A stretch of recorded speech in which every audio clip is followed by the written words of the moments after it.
Hello, my name is Brian Westley Johnson, and welcome to Soulivity Weekend.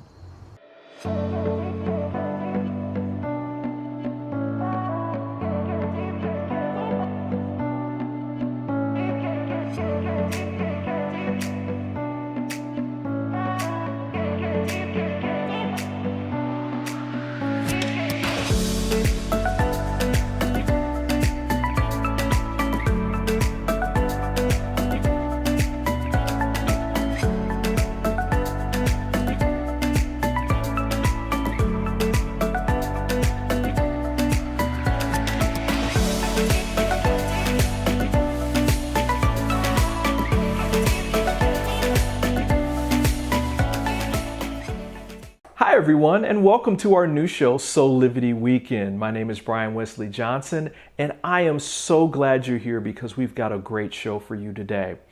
Listen, I want to tell you a little bit about my first guest who I interviewed earlier in the week. His name is Fabian Koss. He is co-founder of KC Social Impact Lab, as well as the Many Hats Institute. He's doing so much good work in our communities. It's all about creating opportunities for young people to experience, grow, and mature, and have success in their lives. So enjoy. Fabian. Hey, Brian. Good to see you. How you doing? Hey, Biggie. So great to be out here on this beautiful afternoon. Oh, man. And we're at a school. It's so fitting we're at a school because this is what it's all about. It's about education, it's about participation, and it's about preparing the future leaders of tomorrow today, because they're leaders today. You know, as you talk about that, the first question that I have for you is, how did Social Impact Club come about? Well, we created KC Social Impact because we saw that there was a huge void. There were a lot of corporations, a lot of large UN institutions, and entities and nonprofits that needed an edge, that needed to really take a pulse of what was going on in social development. Because if you look at it in the dictionary, if you Google social impact, you're going to get over 700 definitions of it. You know, what is real impact? How does impact, come to an organization? How does an organization contribute? And how do they make a difference? And I think it's about passion. I think it's about these organizations really taking a look, not just externally, but internally first, to see what they care about, what are the challenges that they're facing, and how they can contribute in a meaningful way. Wow. So we created KC Social Impact Lab about 2.5 years ago. I left the Inter-American Development Bank, where I had an incredible 25-year career in youth development and innovation and preparing the leaders of tomorrow, today, and young people are making such a big difference. And it's about storytelling too, because if nobody knows about these type of initiatives, then what's the point? And unfortunately, when you're dealing with young people and youth issues, when they make the media, when they make the news, when they make the front pages, I mean, I didn't make up this term, but I hate it. But it's the reality. It's if it bleeds, it leads. And you see so many bad things. Youth are convicted of this crime, youth are involved with these gangs, youth are involved in violence, youth are involved in this. And that's, there's all kinds of things going on. But youth are really, really making a difference. And those are the unsung heroes, those change makers. So we created KC Social Impact Lab to put a magnifying glass on these type of experiences and get the best out of our clients, which we consider our partners. Right. So what are some of the initiatives you have going on right now? Well, there's some incredible initiatives that we're working with. There's an organization, a global organization called OneSight. And OneSight is fighting the vision care crisis. Wow. And did you know that 1 out of 7 people can't see properly? That's over 1 billion people on this earth. And that means that there are millions and millions of kids and adults being misdiagnosed as perhaps learning disabled, when the fact of the matter is that they can't see the blackboard or the teacher in front of it. And that's correctable. Right. I mean, there's solutions to these type of issues. So we're working with OneSight, and we did a really neat campaign with OneSight and Nickelodeon. Okay. And if you can imagine SpongeBob wearing glasses or having the chipmunks, and it's called Framing the Future, this particular campaign. And it aired in over 20 countries. It reached millions of people, and but with a call of action too. Getting youth to learn about these things, and in the case of OneSight, young children. We do a lot of work with UNICEF, for instance. And in UNICEF, we did a really interesting campaign with MTV in Central America, in Honduras, called Let's Talk About Honduras, and the challenges that young people are facing, whether it is trying to leave Central America, trying to leave Honduras, joining these dangerous caravans, and showing that there are opportunities for young people all around the world, including in their own backyards. Wow. I think about this from my own perspective, coming from two educators, right? Where, like you said, like reading is fundamental, and that if you can't read, you can't learn. If you can't learn, you can't grow, you can't prosper, right? Even looking back on the history of African Americans, learning how to read was like fundamental to the success of everything that came after that. So I can totally appreciate the fact that one side is doing this expansion of going into different areas, underserved areas around the world. What else is Social Impact doing right now? Well, we're working with one site, like I mentioned. We're working with UNICEF. We're working with a really interesting, a very cutting-edge software company called Canopylab. It's a Danish company out of Denmark, and they're also supported by the government of Denmark. And what they've created is a really interesting software. It's an artificial intelligence. It's an ed tech corporation, but they created the lab, which is a free to NGOs around the world for them to use and to build their courses and to build their curriculums and to create networks and share their ideas and collaborate. It's really fascinating. It's really cool. The Nordics are very advanced in education, and they're taking such a holistic approach to Canopylab, and they're growing every day. It's really incredible. So what we do is we help them identify partners so they can leverage their growth, and identify the right partners around the world, whether they're NGOs or academic institutions like universities or schools that can use these types of platforms to build a curriculum and to learn. Because once these bots take over, I mean, they enhance these platforms, they enhance the curriculum, and it's really neat. But more importantly, the sharing component, because if you're building all these incredible tools and nobody has access to them, then that's an opportunity lost. Right. So it's all about access. If a tree falls in the forest, and nobody, does anybody hear it? Right. If there's nobody around, right? Wow. Now I know later, or during all of this, was it 12 years ago?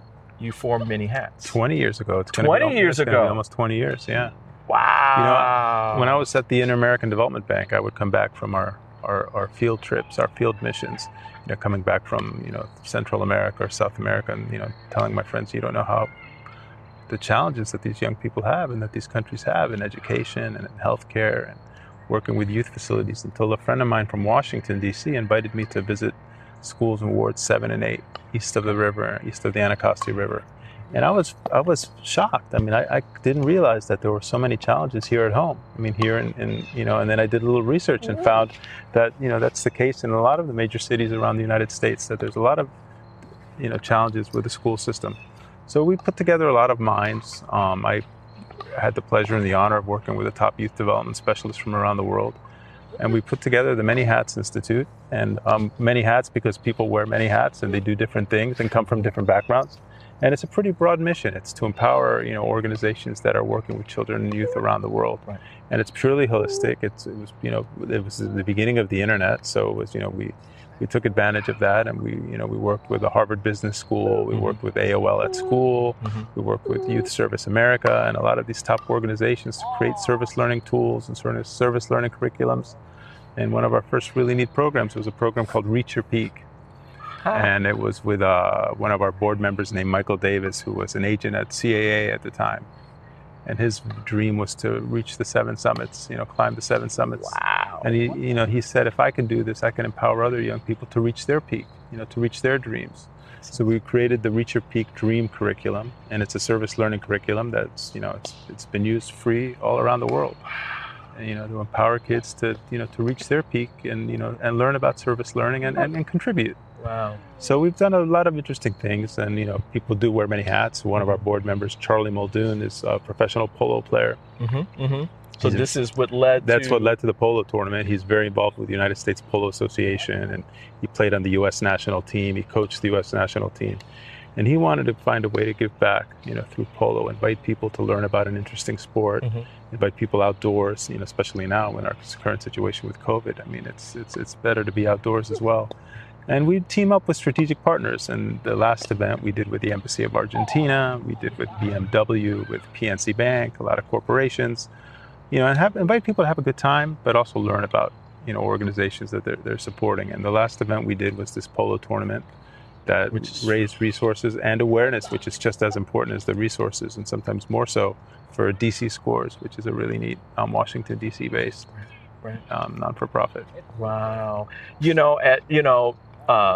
and Sasha have gone to at least a couple of the polo I can't messes. thank you guys enough for your support. Oh, no, thank you for including us.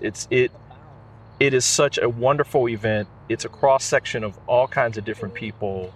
Watching the children specifically go out and get engaged with the polo players who are, by the way, I want people to understand, there's just not men playing. It's men and women Absolutely. playing. And Gender inclusion, they are 100%. Fierce. Yes, all of them. It's a dangerous sport. Imagine you're going over 30 miles an hour on a 2,000-pound animal with a piece of bamboo trying to hit a ball at full speed while other people are trying to knock you off. Right. The kids were having fun, enjoying meeting the players, but more importantly, and it's just as important, the player is the horse and getting to meet those beautiful animals. Oh man, and they're beautifully groomed. They seem kind, which means they're well taken care of. But it's such a great cause, and it when I see everything that you're doing, everything connects back to what you said in the beginning about true social impact. And coming up, and everybody can make a difference. Right. Everybody can make a difference, and sometimes and my aha moment is when you see those people learn how they made a difference, or that they really did make a difference, and So stay tuned for more Soulivity Weekend. Hi there, Sheila Applegate here with some exciting news. I've joined the incredible Soulivity team as the host of the new Consciously Awesome live show, where I will be sharing insights to help you discover your full brilliance and claim the vibrant life you deserve. So tune in every Wednesday right here on Soulivity TV to join the fun, and remember to subscribe to the channel so that you don't miss a single episode. Have an awesome week, and I will see you on Wednesday. Soulivity Magazine and Beyond Words Publishing is pleased to announce its latest charitable partner, the National Museum of African American History and Culture. We ask you to join us in supporting this national treasure of memories and truth to stay alive for generations to come.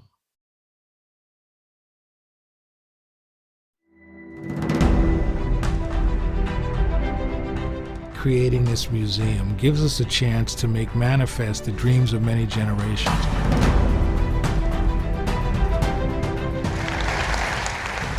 We call the lost dream back.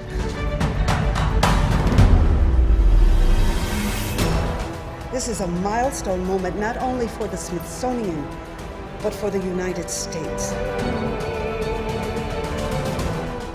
The goal of the museum is to make America better, provide opportunities for us to be made better by the past, and for us to move towards a future where race will always matter. They will find that those ideals are only met through sacrifice and struggle, and a belief in a better day.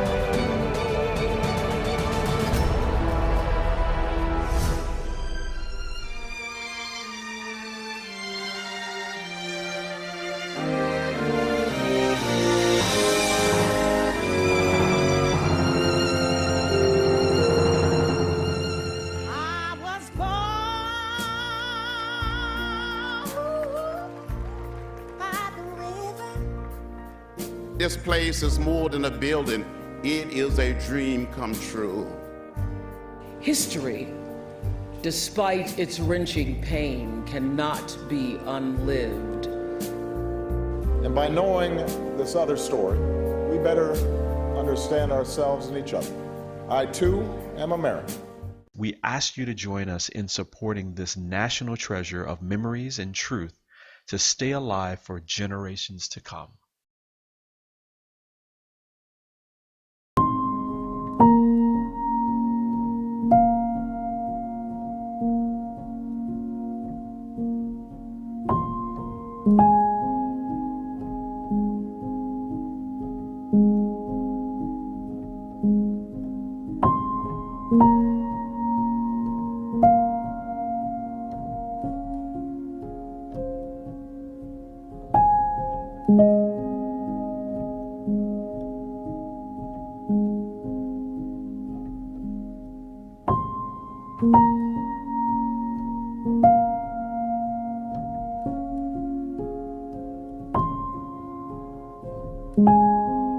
You can find all the Satana products at our Go shop on Soulivity at go.soulivity.com now. Shop for beauty products, skincare, hair care, it is all there at the Go shop. Go shop Soulivity. And now back to more from Soulivity Weekend. What does social impact mean to you specifically? What is that, when you're talking about it, define not just in terms of what you're doing with Casey Social Impact Lab, but for you personally? For me personally is taking a situation, whether it's a community, whether it's a group of people, whether it's an institution, and looking at their challenges and helping them improve their social challenges, whether it's providing clean water, whether it's providing new education tools, whether it's providing more resources for the schools, whether it's providing health care. It's looking at social situations, thus social, and seeing what the impact is, and then defining it. Looking at what we call the KPIs or the key performance indicators. Mm-hmm. What are the needs? What are the challenges? What's it going to take to solve them? But work together with those communities that are facing those challenges. And I think that's lost in many cases, and that's something that we always try to instill. Because we can't just helicopter down into a situation and think that we know everything and have all the solutions. No, right. The community knows best. And you have to empower the community and, give them resources, give them a little knowledge, give them a little, help them shape their vision and, and work. And, in order for it to be sustainable, and sustainable is it's a key word. I know it's thrown out a lot, but, if you want to have real impact, you want to make these initiatives and you want to look into see how you can empower these organizations to do sustainable development. Right. Where this process just is not a bolt-on, right? Where it's one and done, or it burns, or it's going to burn out over time. That it feeds itself, right? Absolutely. It's a lot more than putting a Band-Aid on a wound. Right. It's really getting into the root of these issues and seeing and doing an analysis of what's it going to take. To make a difference. And it's important sometimes to, baby steps, to be methodical, to think about things, to, really take a deep dive and see how, what we can do, what solutions can be made. You're from Argentina. Yes. Does your family history and your ancestry and how you came to this country also guide you through your process, through all these initiatives in terms of? 100%. I mean, I came very young to the United States. My father is a retired physician, so he was, in the improving lives business as well. My mother's an educator, a teacher, and there were political challenges at the time and economic challenges in my country, in Argentina, and I consider myself binational. I'm very blessed to have been able to come to the United States and become a U.S. citizen. Yeah. And and live the American dream and realize that there are opportunities. But no, Argentina has meant the world to me, and my bicultural background is so important, especially now that the world is getting so much smaller, and that people are connecting a lot more and working more and learning more and collaborating. Right. Last question. All this stuff is inspirational for you. Tell us what it means for you to be doing this type of work. Soulivity is all about, finding your passion, your purpose, living a higher quality life through that. what does it mean for you that, because it feels like to me, specifically when you're talking about, Casey's Social Impact Lab and then Many Hats, that they all revolve around this reoccurring theme. And that you found this, and you left the other jobs and now you found this. What does it mean for you? To me, it's all about the people. And I love being with people. I love working with people. I love collaborating. I love, stealing like an artist, taking the best that people have to offer and tweaking it, adapting it, of course, with their permission. And not just the beneficiaries, not just the people that you're helping, right, but the people that you're working with to help these people. For me, that's everything. Collaboration is so important. Right. And one of my passions is collaborating, working with people, and thus the spirit of the Many Hats, finding the best Right. that people have, and and everybody can make a difference. Right.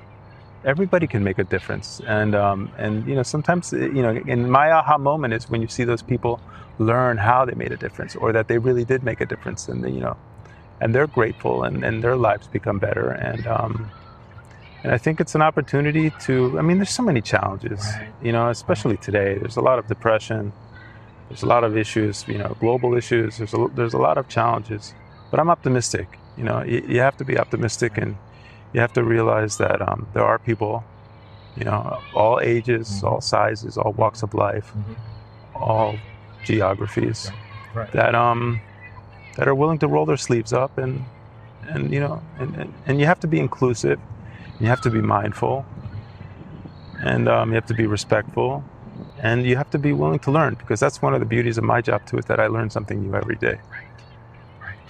Right. Fabian, man, thanks for being here. I can't thank you enough. Soulivity is just such a great resource, and I've been following you guys for so long, and the work that you've done. For instance, one of the things that come to mind is the work that you did with Mount Sinai and on COVID, and working with the experts and bringing in these people to to share a message, because there's a lot of material out there. There's a lot of content, right? But you guys are putting out good content that's educational, that's making a difference, and I'm actually grateful for the opportunity. Well, we're going to continue collaborating on a whole host of things, but more importantly, I appreciate your friendship and the things that you're doing in the community. So thanks again. No, Brian, thank you. Man, thank you, and my best to all the team over there at Soulivity. Oh man, thank you. And we'll be right back with more Soulivity Weekend. Have you ever asked the question, if I was to be anything, what would I be? Regardless of money, regardless of status, beyond popularity and fame, living your passion, feeling your life has purpose. Soulivity is a space to nurture that which lives in all of us. A place where work can become play,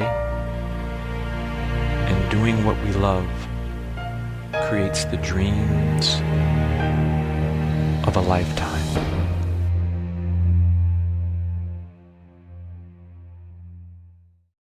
And now back to more from Soulivity Weekend.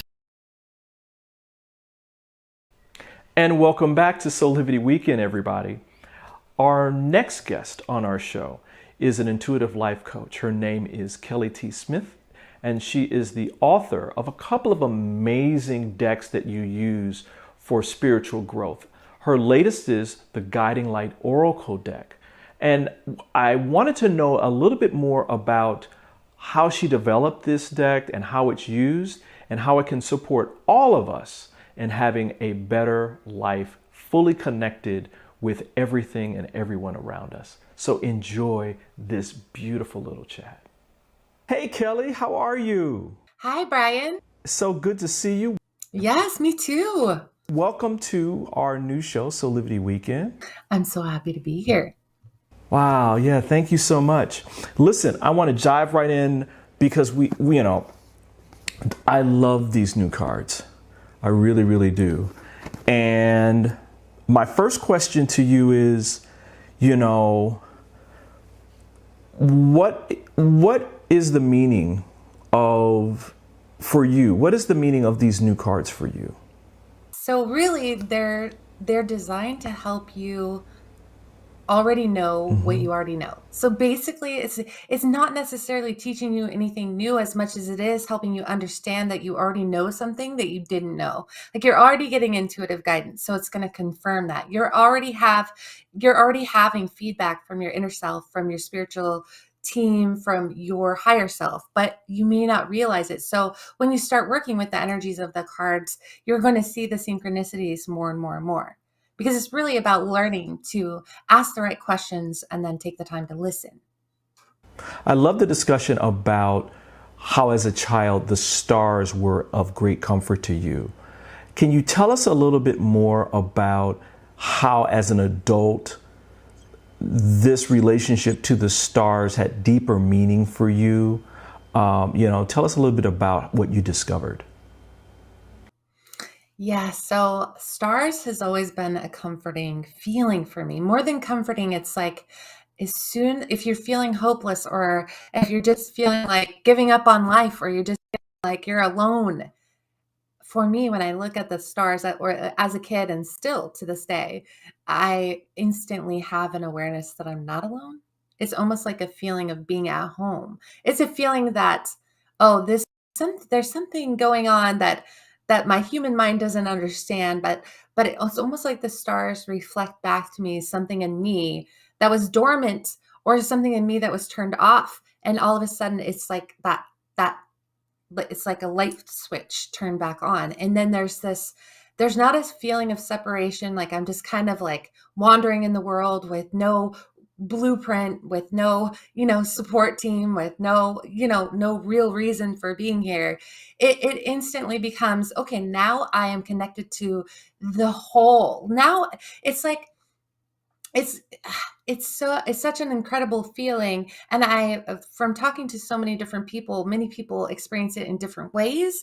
But for me, it's like, I guess if we were using a current analogy, it would be like, going from no internet to having internet, right? Like that connection, just all of a sudden it's available so that you can go to Google and you can type in a question and you can ask, anything you want. And now all of a sudden you're getting feedback.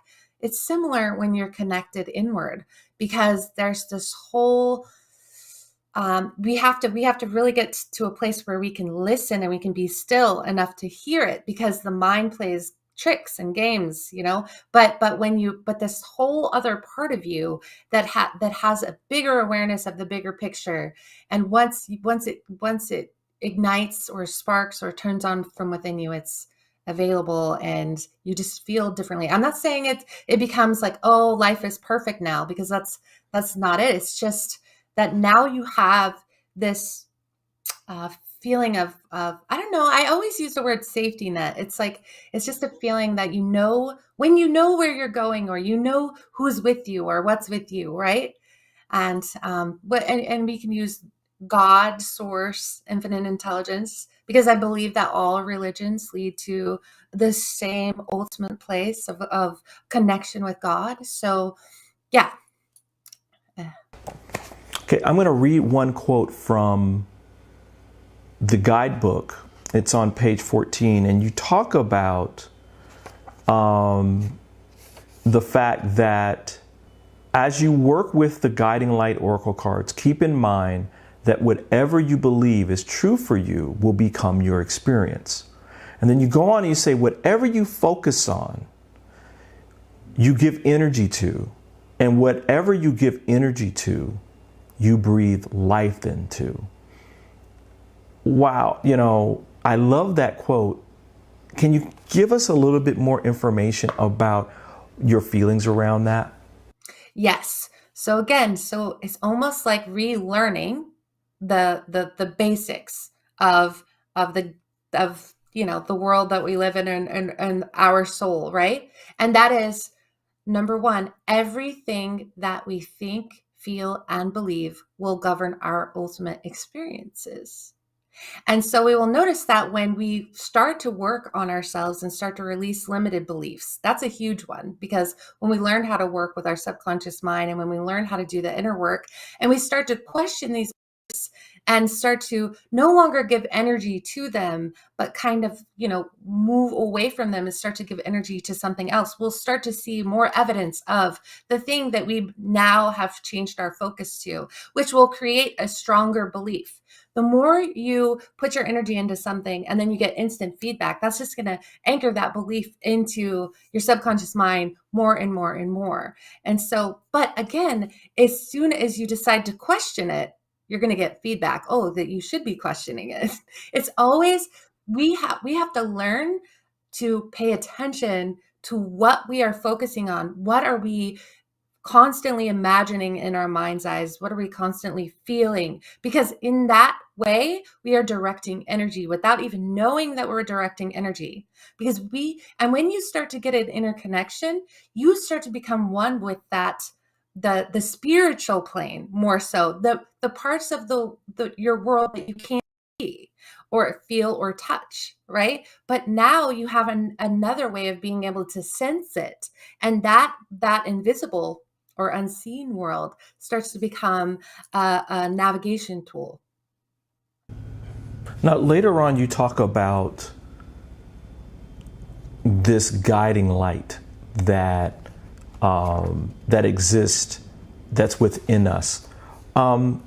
What do you mean by that when you say your guiding light? So a guiding light is that when the light is always there, right? You think of it as like a little flicker. But when whatever you pour energy into becomes illuminated. So when you start to like really focus on it, bring awareness to that it's there, then it starts to get bigger and bigger and bigger. And as it does, that energy starts to guide you. It starts to become a part of, you're more focused on looking within yourself for answers because you get instant feedback when you've really allowed that part of you to be illuminated because you brought awareness to it. And that takes dedication. It takes meditation, especially if somebody is really listening into their mind more than they're listening to their heart, to their inner spirit, to the stillness. But once let's say that energy of that light just expands, it starts to guide you. So one of my favorite examples to give is like, your body is always giving you feedback. It's not always going to come as a thought in your head or a voice in your ear, or sometimes it's going to come as a feeling in your stomach, but sometimes it's going to come as a dream. Guidance is going to give you in your dreams. I get that a lot. But one of my favorite things is like when you're just walking, let's say and all of a sudden you just stop for no reason, and then a car just like zooms by you, and you realize that if you had taken one more step, you would have been hit by the car. But your body literally jolted you back, and for some reason you're just standing there and you don't know what's happening, and then you realize, whoom. And that happens to me all the time. My body has a mind of its own. It will just completely do like things like that to keep me safe or to turn me around in a different direction. I'll give you one more example. One time I was driving with my daughter, and she noticed, and I wasn't even aware of that I was doing this, but she noticed that I started to pump the brakes. Like she says I do stuff like this all the time. She just lets it happen because she's 19. She's like, I started to pump the brakes when the light was green and everybody else was zooming past us. And then a car just came and did an illegal U-turn and missed us by like a hair. And then my daughter looked at me and goes, yeah, I knew there was a reason why you were pumping your brakes. And then I looked down at my foot and I was like, yeah, I wasn't I? But it was an automatic response. Kelly, I know in my own world, and I know in you, that one really important practice that we have is meditation. Yeah. Can you talk a little bit about that for yourself? So I've got to say, especially since 2020, it has been harder and harder to meditate. And because of that, I've noticed this disconnect. And even, just more of like being in the what if, or, the fear energy. And sometimes when I pray about that and I'm thinking, I have never felt Well, I have. There's because we all go through cycles, and sometimes we're going to be in our most zen place. And I'm always reminded, the Spirit says that we have to practice what we know, right? What that's the one thing is that, and if we're not practicing what we know, but in particularly turbulent times, sometimes it's just about getting through the day, and other times it's about learning to, number one, not be so hard on yourself. So I don't know that I have as strict as regimen as I used to. I used to have like an hour a day was important for me because that is how I connected. But now I'm learning to connect through like almost meditating while I'm walking. Does that make sense? Meditating, I'm learning that to flow with the turbulence rather than to it's a different kind of meditation. I almost call it mindfulness, right? So I'm learning the mindfulness more than just solely focusing on the 1 hour of meditation. But normally I do need a minimum of 20 minutes, at least 20 minutes a day and I can do that by sitting up or laying down, but it's really important for me because here's what will happen to me if I don't meditate. All of a sudden I'm having that feedback in my mind. And it's so loud, like that inner dialogue. When I meditate, I don't have that as much. But when I don't meditate, I have, oh, she shouldn't have said that to me. That wasn't nice. What was he thinking when he did this? Blah, blah, blah. Like all this, just constant analyzing and thinking, oh, did I do this right? Did I say that right? Why did they say? Usually when you're meditating, this is what I love to teach people. It doesn't go away completely, but it definitely turns the volume down on that. And so what ends up happening instead is that you're not really thinking. You're just flowing with life. So if you have a lot of mental chatter, it's really important to learn to meditate. But usually for people who have a lot of mental chatter, they'll say, it's so hard. I can't. And my thing to you is, that I always say is start somewhere, even if it's with guided meditation. It's really important. Or doing hypnotherapy is really going to help you. But for me, meditation, it's when we first meditate, that inner voice energy, let's call it energy from the crown chakra, it starts to pick up and get more and more and more when you first start meditating, right? It gets worse, but that's the whole point. It's supposed to, because it's moving out all that mental energy. So all you do is be present with it, go back to your breath and just let it get worse. And eventually it will calm down as long as you're not giving energy to it, as long as you're not participating with it. And then when you're done, you might not have the beautiful Zen meditation where you can get guidance and see all the colors because you have too much mental energy that needs to be released that day. But let's say on the 5th day, you can get to that place where you're meditating and you almost feel like you're floating, right? It's the light sensation. Your heart opens up. You feel this love that let's say earlier you didn't feel anything, but now you just feel this love that's almost breathing life for you, right? Meditation is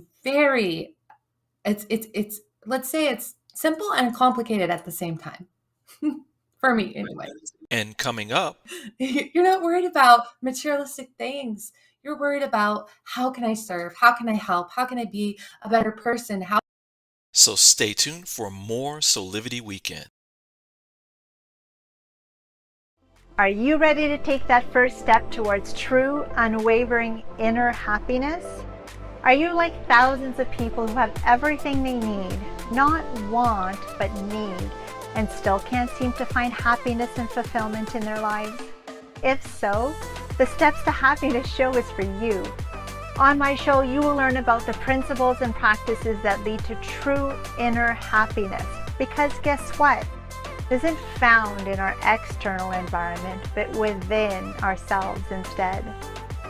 Together with my guests, we will explore the latest physical, mental, emotional, and spiritual well-being practices.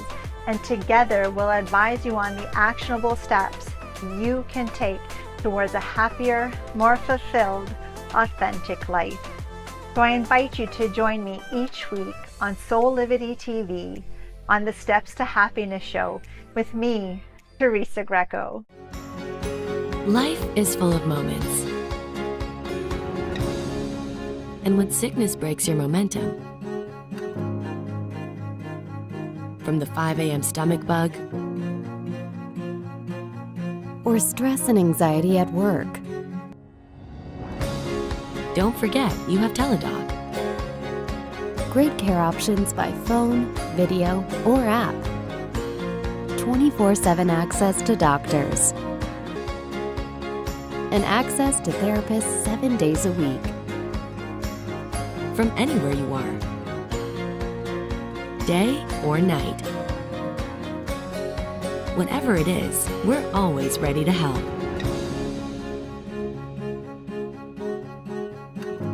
So you can get back to enjoying life's best moments faster. Life is good. Enjoy it well. Visit a doctor today without even leaving your home.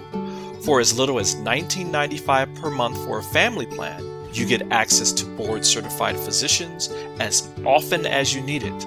And there's $0 for medical visits anytime, anywhere.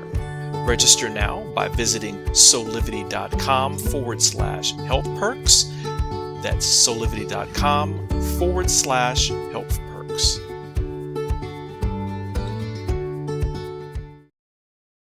And now back to more from Soulivity Weekend. There's another beautiful quote that is on page 20, and it says that, you're talking about reaching to higher understanding, and you say that this is because our soul and source do not look at our life circumstances from a place of judgment. I think that is such an important part of how we live our lives. Can you talk a little bit about that? I always say it's so interesting how there's the personality Kelly, right? Like who I am to the rest of the world, how, based on where I come from, how I was raised, or, what my backstory is. There's that version of me. But now, I'm 45 and gone through the spiritual awakening. There's another version of me too. And that's my higher self. That's my soul. And my soul knows things that my personality self, or my human self, or let's say my personality construct, it's almost like I really have to work hard to intertwine the two. And that's what I have learned to do, that I no longer see myself separate from that. And now that my soul is like more the driver, right, of this body, it's awake and it's more in the driver's seat. And so my personality self still makes mistakes, still has an ego, still gets upset, but my soul is always putting me in check. My soul is always, at the end of the day, my soul is saying, no, let that go. No, stop being so hard on yourself. No, open your heart and have compassion for this person's situation. Like, I find that people with the soul connection are the most loving and compassionate people versus another person who's more judgmental, angry, and hateful. They're not open to their interconnection. That's what I've found. Because when you have that connection, you're connected to the universal truth. And if you're no longer here, you're not navigating your life with your brain. Like you're not worried about whether or not you're wearing name brand clothes, or you're not worried about materialistic things. You're worried about, how can I serve? How can I help? How can I be a better person? How can I make the lives of other people better? How can I be a better version of me? And when you see someone else in pain, you're in pain because you realize that there's really no disconnect. How do I put this? When someone else is in pain and your soul is in the driver's seat, you feel it like it's your own, right? You know that when you hurt someone else, you're hurting yourself, because it's such an intertwined thing. And it's the unity consciousness. And I feel that it's opening up for more and more people now, more than ever before, which will create that awareness of, okay, that wasn't right. I shouldn't have said that. I need to do better, right? Okay, while we still have some time, you talk about 5 key areas of these specific cards. And I thought it was important for our audience to kind of know a little bit about them. The first one is Soul Lessons. Can you give us a little bit of information about what you mean by Soul Lessons? So I always think of soul lessons as when I am up against something that keeps happening over and over and over again. And yet, let's say it's been a theme my entire life. Like I constantly am having relationship issues with a specific type of person, right? And that person will keep entering into my life, like in many different ways. And I might feel like, like I might feel either hopeless or helpless or whatever. I have a soul lesson I contracted for that experience to learn something about myself. We always think we're learning something about the other person, but it's really we're learning new ways to navigate, new ways of seeing ourselves, new ways of understanding ourselves. So a soul lesson for me, and depending on what I'm going through, if it's a repeated pattern, it's been happening over and over again, I know that I'm not going to really go to the next level or next chapter or of my life until I learn something new. So I will call that a key. So I will learn that really the reason why I keep attracting a certain kind of person that isn't nice to me or whatever is because I haven't learned to love myself, or it's because I haven't learned, or it's because I haven't learned. And that soul lesson becomes, once we understand it, now we integrate it and it becomes a part of who we are. It becomes the key that takes us into the next level of who we are and the way that we navigate the world. The next one is divine guidance and interconnection. What does that mean in the context of people when they're looking at using your oracle cards? So we know that we can't get divine guidance if we haven't established the interconnection. It's like what we talked about when we're turning on, when we have the Wi-Fi on, or when we're connected to the internet. We have all this information available to us. If we have not established that interconnection, then we will not be able to hear the divine guidance. And the divine guidance can come through, like the example that I gave earlier, where all of a sudden my body is slowing down because a car is getting ready to crash into me.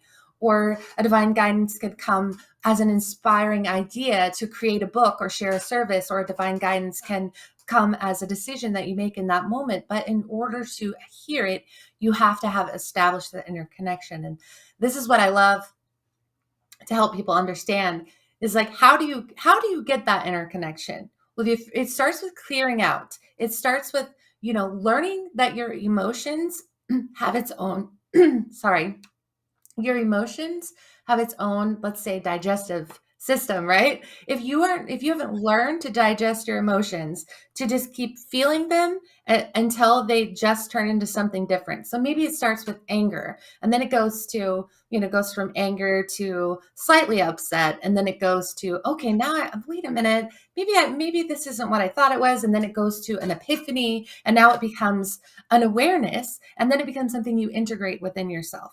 But most we have learned to shut our emotions down. We have learned to not feel them. We have learned that we're being too sensitive, that we shouldn't feel what certain things. But really feeling our emotions, if we don't, it becomes stuck energy that then blocks us from our interconnection. Okay. The third is higher perspective. Wow, that's a powerful one. What does it mean for you and the cards in terms of higher perspective? A higher perspective is, again, when your soul is in the driver's seat, because your human self, your personality self, is always going to be more focused on how it's going to affect you, or the me thing, right? But your soul is, it's like, I need to be more successful. I need to do this. I need to do that. When your soul is like, you need to be of service. You need to help more people. You need to reach a bigger audience so you can help more people. You need to be more available. Like it's a difference between I'm me, and the soul is more, what's the bigger picture here? Because it's always including not just you, but everyone and everything. because it's your part in kind of the universal melody, right?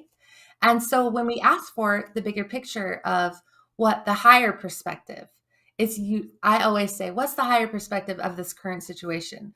Like, I'll give you another example. When I'm constantly having problems with my computer, because I am pretty techie, but every now and then I will hit everything I'm doing will just not work. My computer will want to shut down or slow down, or it will want to do all of these things. But it makes me stuck, right? But then when I ask for what's the higher perspective here? It's because my mental energy, I need a timeout. I need to take a break. I have a block either to doing what I'm doing and I'm not willing to look at it, or it's time for me to take a step back. But instead, my human mind wants to push, right? But we need to restart the computer, take a step back, go think of something else, ask why is this happening? Why is this stalling me? Because maybe spirit just wants you to take a minute alone so it can move you in a different direction. Because maybe you're trying to build a website, but spirit's really saying, no, this is where you need to be. So instead, it's going to crash all the sites and you're going to have all kinds of software stuff until you take a step back and realize, wait, I just needed this one key element and now everything is going smooth. Okay. I like that.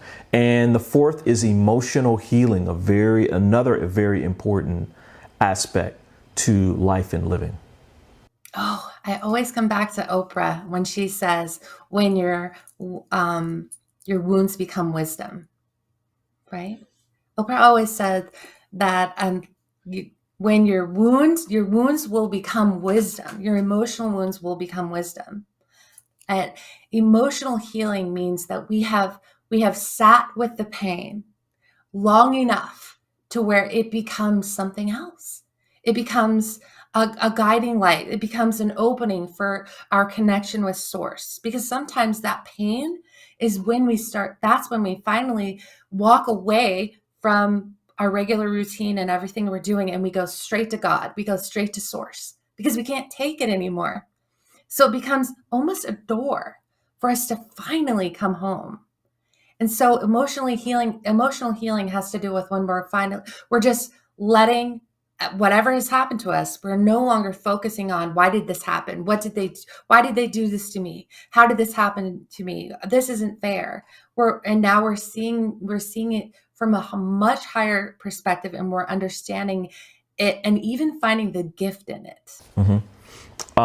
And another one is, and the last one is, I should say, creating and manifesting through your soul connection.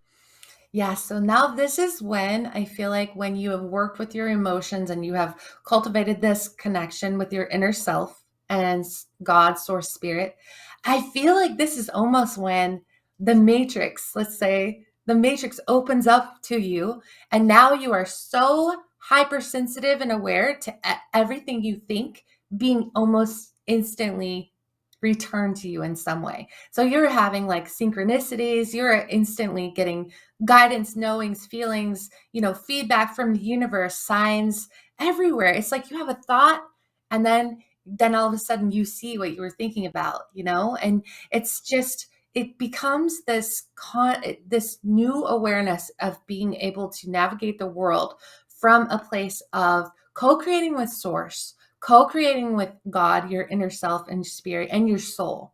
I believe that when you're trying to manifest things from the lower places, like your mental energy, your ego's desires, then it's not the same as when you're manifesting from a place of your soul, right? When you're co-creating, because that's when the universe is like, yes, that's your divine plan, and then all doors start to open. You're not doing it by yourself. It's like you just literally walk through the door that was already open for you. And now when you get to that place, everything is, giving you energy. It's feeding back to you that you're on the right path. It's feeding back to you that you are supported and loved. And it isn't until we find our way home that we feel that. And then it always goes in cycles, because we'll feel that. And then all of a sudden will be stripped naked again. Everything, all these lessons, hardships, loss, grief, everything. And then it starts all over. It's like the hero's journey. We have to learn to flow with life instead of controlling it. Oh, Kelly, it's been so good to have you here on our new show, Soulivity Weekend. Appreciate everything that you've shared today. I love your show. You're amazing, Brian. Thank you so much. Thank you so much. And we'll be right back with more Soulivity Weekend right after this. Thank you for tuning in to Beauty and Gratitude with D'Angelo Thompson. That's me. We're going to focus on beauty from the inside out and gratitude being the cornerstone of your life. I will have amazing guests from all walks of life, from wellness experts to beauty, tech, fashion, you name it, they will be here. And we have amazing names coming up in the near future. So tune in every 2 weeks, 8 p.m. Eastern Standard Time on Soulivity TV or Soulivity Magazine. Thank each of you for watching, and focus on life, focus on gratitude. Thank you.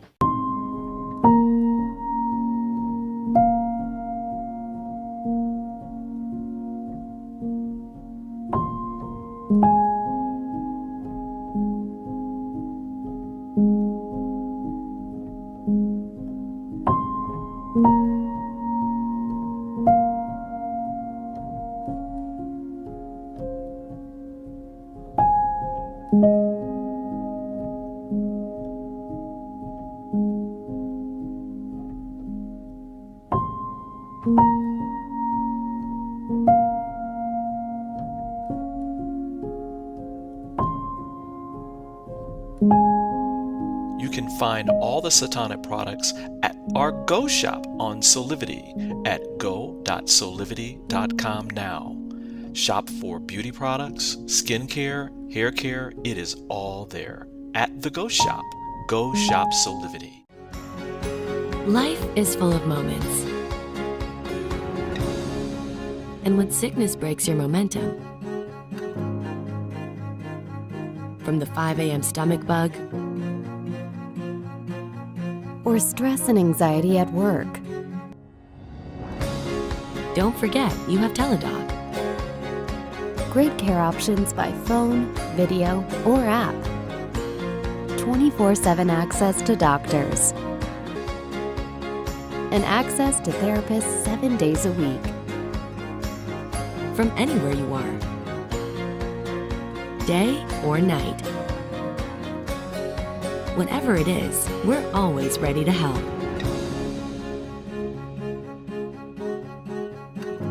So you can get back to enjoying life's best moments faster. Life is good. Enjoy it well. Visit a doctor today without even leaving your home. For as little as $19.95 per month for a family plan, you get access to board-certified physicians as often as you need it. And there's $0 for medical visits anytime, anywhere. Register now by visiting soulivity.com/health perks. That's soulivity.com/health perks. Well, unfortunately, that's all the time we have for today's show. But I want to thank my guest, Fabian Koss from KC Social Impact Lab, and Kelly T. Smith, the author of Guiding Light Oral Codec. Special shout out to Beyond Words Publishing, our great collaborator, and of course, to all of you for joining us today. Stay tuned for great new shows right here on Soulivity TV, including Soulivity Weekend with myself, Brian Westley Johnson. Until next time, see you later.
Follow us on social media for giveaways, events, and a whole lot more.